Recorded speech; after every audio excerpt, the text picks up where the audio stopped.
Hello, everybody.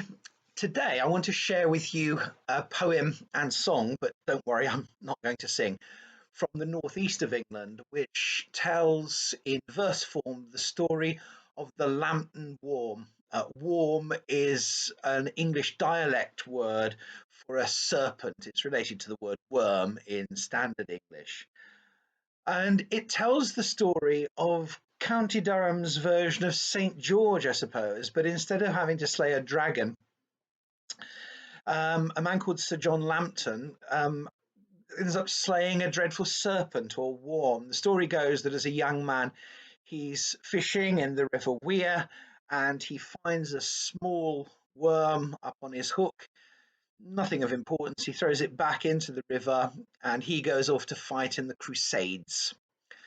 Meanwhile, the worm grows to enormous dimensions, curls itself when it's resting around Penshaw Hill, and at night goes off eating livestock and children and generally causing mischief.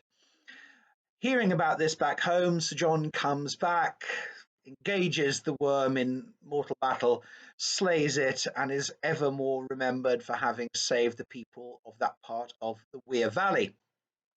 To this day, they say that you can see around Penshaw Hill the marks left by the worm where it would curl around the hill.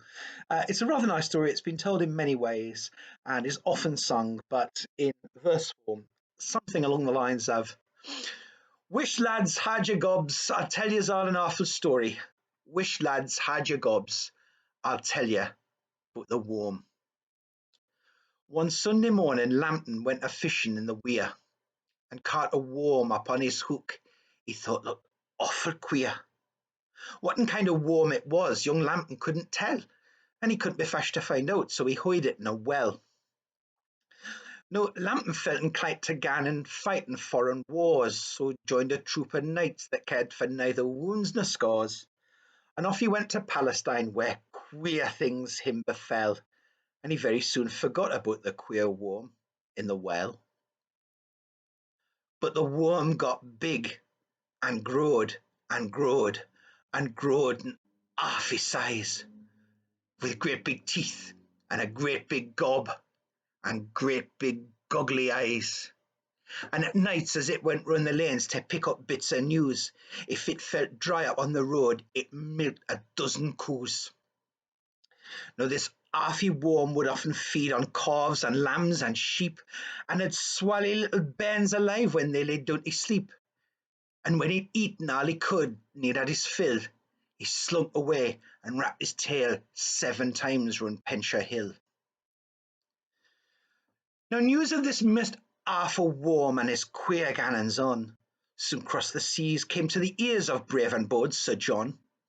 So home he came to slay the worm and cut it into halves, and that soon stopped meeting bairns and sheep and lamb and calves.